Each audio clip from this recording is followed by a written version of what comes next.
Guns and bots. Or bots and guns, if you want to mix the two around and try and make sense of that sentence, then go right ahead.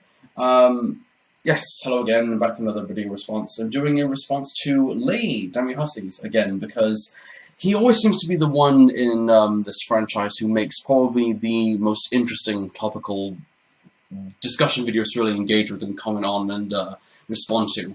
And this particular subject that I really wanted to just kind of touch upon really is one that's worth looking into, as well as just seeing how important this is to the entire, what's the word, crux of this franchise. Not just of Transformers, but any type of, just anything in fiction that kind of really fits this description. And that would be regarding, guns and bots. Probably not the bots part, as if we're talking about different types of fiction, but, guns and bots. In Transformers.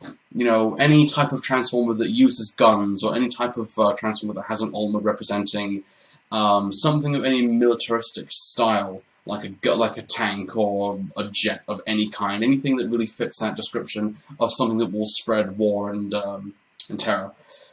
And you know, it's really difficult to really begin with this particular subject because there's so much to really wrap around in the issue of weapons and where this fits into Transformers.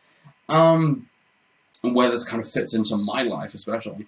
Because, okay, Transformers has, because this is a story like every other that's based around the idea of good and evil and the two clashing head-to-head with each other.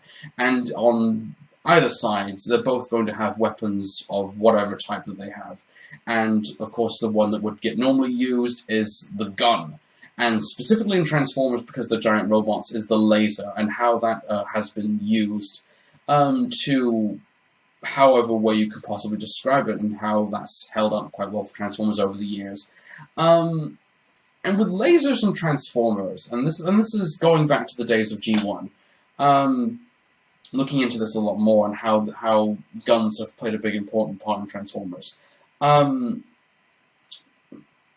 Lasers in G1, specifically in G1, and how the characters always used them throughout the entire span of the show, weren't really all that effective. Specifically when you look at shows like G.I. Joe, and when you saw characters like the Joes and Cobra constantly shooting at each other and never really hitting what they aim for. That's kind of the same thing with Transformers. I mean, most of the characters never really hit what they aim for, because when they're firing their guns, the laser beams themselves pass either directly past them or over them, which shows how bad shots the Autobots and Decepticons were, mostly in the cartoon itself. Not so much the movie. I mean, the entire '86 movie was mostly Autobot and Decepticon characters killing each other, and their firepower was used to great means. And you know, in Transformers especially, I mean, looking back, seeing how further and further we've come in this franchise and how far it's evolved. With weaponry, I think it's changed a great deal for some series.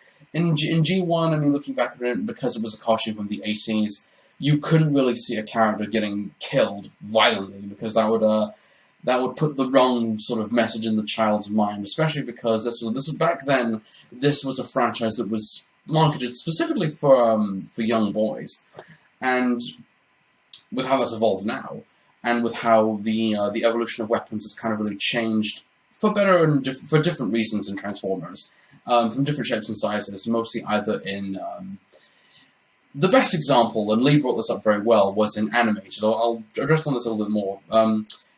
Animated probably had, and why I think Animated was a very unique series, why I think it stood out so much better than anything that we've seen previously to that.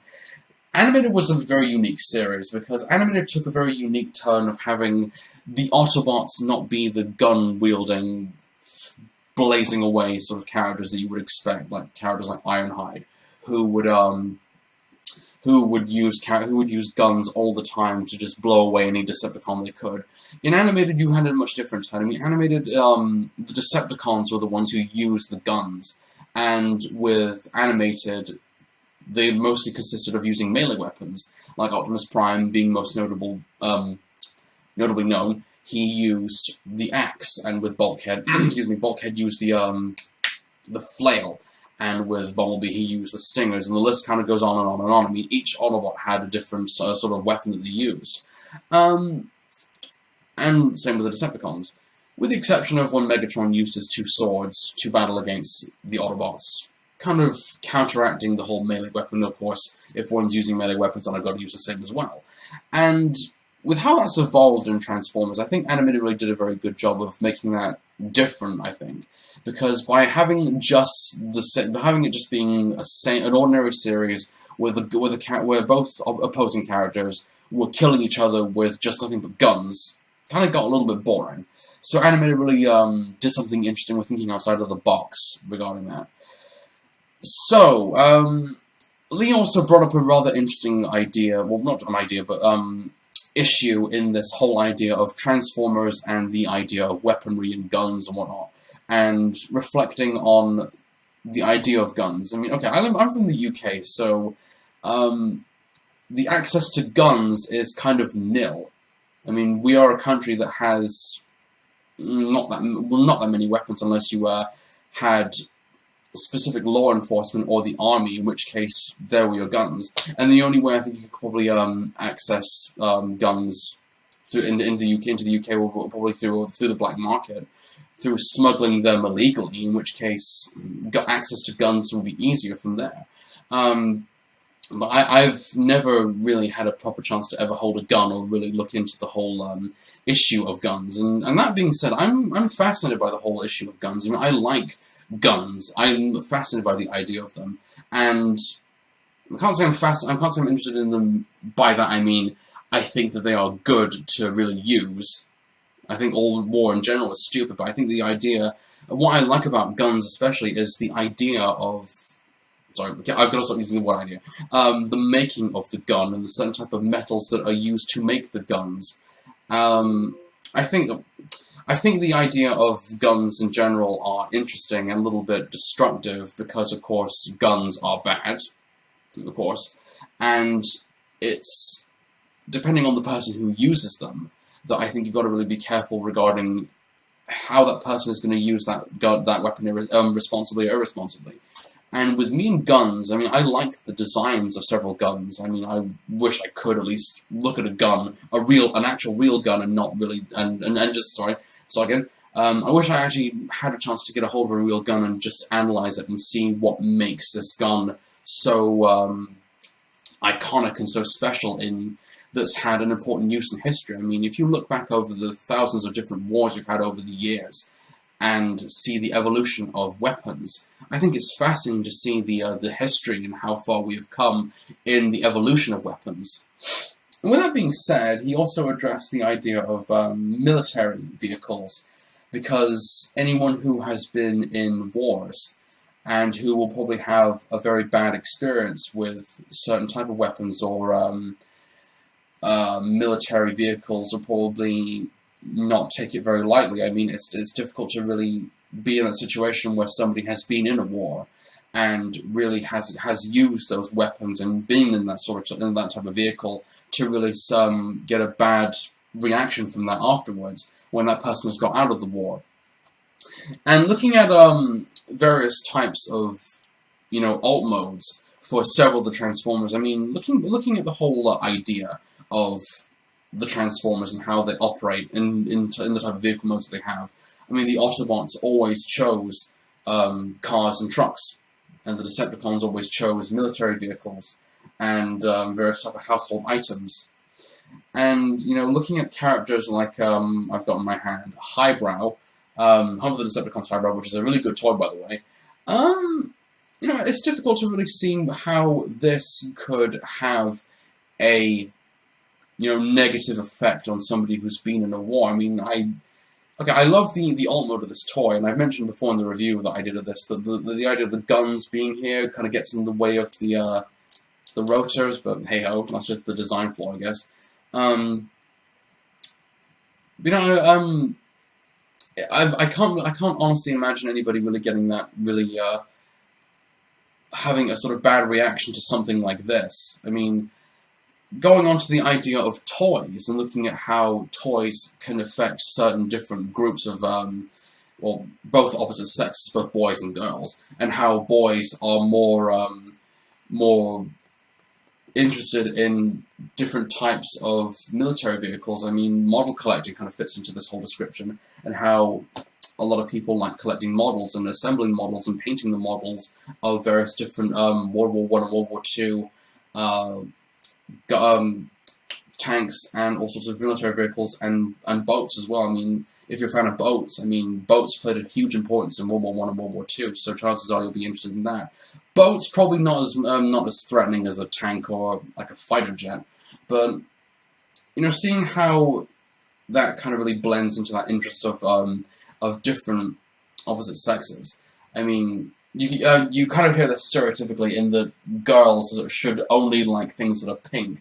Girls should only like things that have that should be cute, that should you know, the My Little Pony demographic, and that all girls are supposed to like this because that's kind of how society labels that sort of person.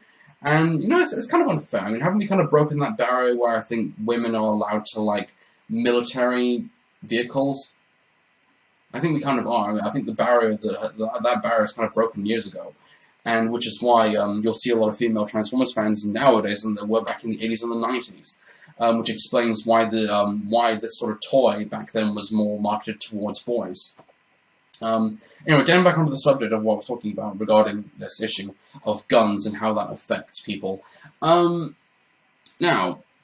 I wanted to talk regarding the whole issue of guns and how that's affected me and how I've been interested in weapons. What I've got in my hand, of course, is a reissue of G1 Megatron, the closest I will ever own to owning an actual gun.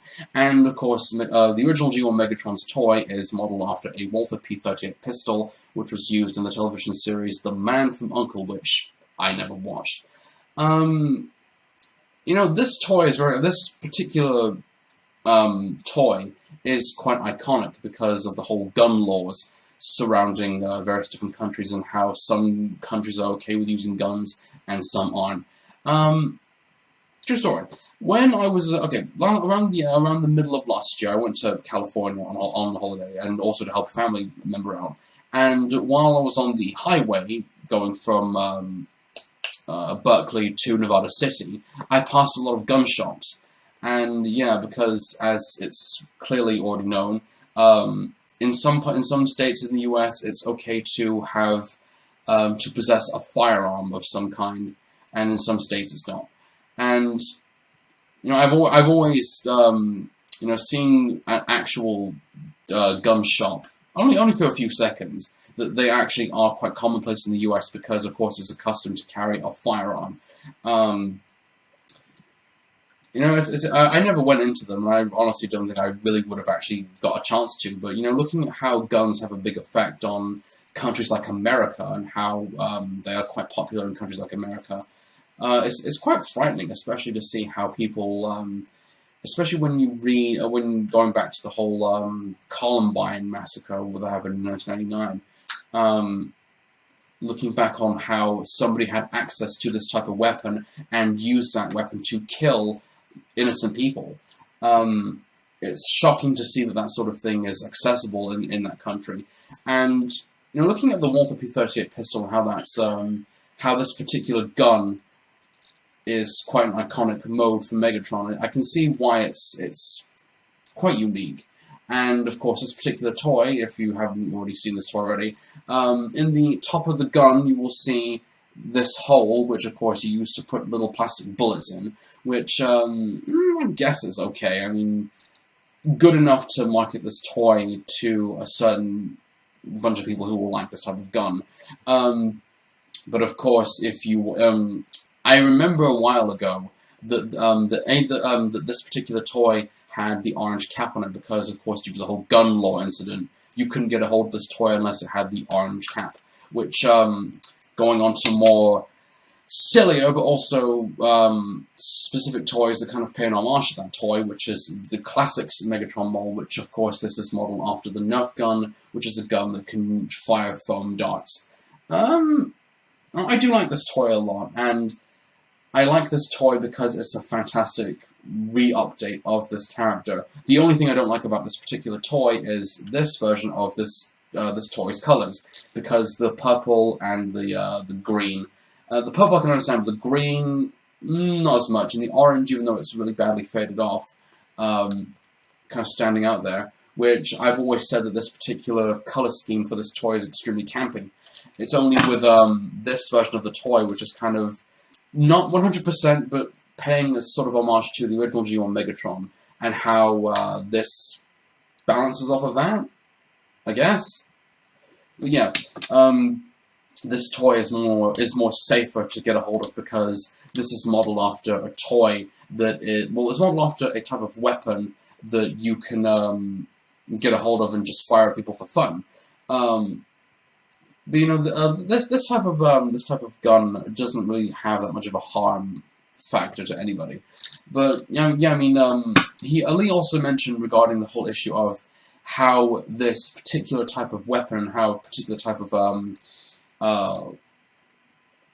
Transformers that have alt modes that represent a sort of militaristic background would trigger a sort of negative response from a person who's been in the army, and how that would affect them. But also, if they were, if someone was a parent and they wanted to buy their child a toy, but they didn't want to buy them something that would give them wrong ideas later on in life, and with Transformers, and seeing how that would affect the child, and seeing how this particular alt mode would, I mean, like I said before, boys do like guns, and the, oh, hang on a second.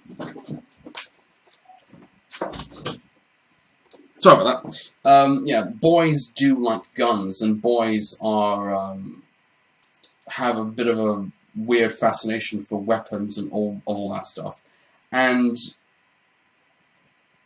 would you, if you were a parent, would you buy this particular toy for your child? I mean, chances are, one way or another, that child will eventually discover weapons and all sorts of firearms at some point in their life, if they aren't the ones who are using them. But I mean, if I was a parent, I wouldn't give this to my child straight away. I mean, I would probably give them something a little bit more easier to manage. I mean, this is level 1, this is level 10 sort of thing. You know, just to make it easier for the child to understand. Yeah, I mean, in Transformers, I mean, it's very difficult to really see where you stand as a parent regarding if you want to buy that a child that specific toy that is a representation of something that is destructive and really quite violent in society. And with guns, I think it's really quite, well, not just with guns, but with military vehicles in general, it's kind of difficult to really kind of dodge that, because 99, well, not 99.9%, but 50% of the Decepticons all have military alt modes. I mean, look at Blitzwing, he's a tank. Look at Starscream, he's a jet. Look at characters like Animated Swindle, even though his alt mode is a little bit more cartoony, he's a jeep. So most Decepticons do have, and even Classics Galvatron, which I do have a bit of a soft spot for, but I still hate.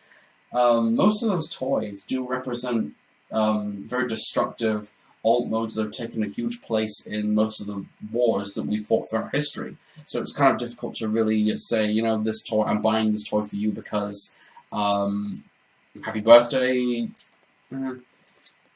It's a good thing we have Rescue Bots, at least, because at least the Rescue Bot toy line is a good beginning point for children to really get properly introduced to Transformers, and even the animated line is a good setup for that. But with, you know, it's really difficult to really see that, because, well, I suppose, you know, there's a different way you can really see that. I mean, if you're some sort of a 12-year-old psychopath who loves playing Call of Duty, and who loves the idea of killing and murder and using violent weapons to blow people's heads off, it's understandable why the male demographic would like this sort of thing. The female demographic, of course, why not? I mean, there's no barrier here between both male and female. I mean, we're at that point now where I think these sorts of toys are pretty much easily well, not accessible, because any toy is accessible either way, but these sorts of toys are accustomed to appeal to both opposite sexes. So it really seems unfair to say that that women wouldn't be interested in things like this. I mean, military history is important to look into, but how that would affect the person who's been in the war, and how that would affect the child as well, if God forbid if this ever did happen, but if there was most likely another war somewhere in the Far East or Far West, that this sort of thing was to happen. I mean, how would that affect the child, and how would that, when they eventually grew up, and how would that affect the child at an early age, and making sure that if you were bringing your child up properly, that you would make sure that that child wasn't liable and manipulated by the wrong sorts of things. I mean, in Transformers, I mean, it's silly. I mean, looking at G1, it was an extremely silly show. I mean, where the characters couldn't shoot for shit most of the time. And even in cartoons like G.I. Joe and Galaxy Rangers and, you know, just any cartoon that loved to overuse the idea of the weapon itself. Not many of them were liable to really hit what they aimed for because, of course, with it being a show that aired during the daytime, I mean, children would normally be at school around that time, but when, of course, just before school, that they would watch those shows and go ahead and say, oh no, they're killing characters off violently, we shouldn't show this on television, and then the children would get the wrong idea, and then they'd start, I'm not sure if you still do this, I'm not sure if they still do this anymore, but when you often see children in the playgrounds doing this all the time, and pretending that they're policemen, and the other guy's pretending to be the robber.